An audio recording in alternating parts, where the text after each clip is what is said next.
Bakit sa handaan ako lang tinatarget nyo? Mga tarantado, hindi lang ako yung handa. Hoy!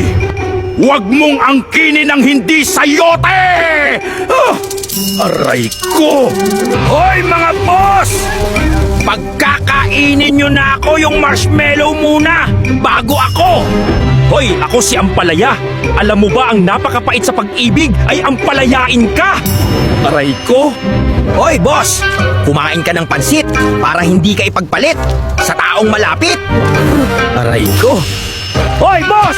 Patayin mo na yung apoy! Wala ka bang mata? Nasusunog na ako, oh! Aray ko!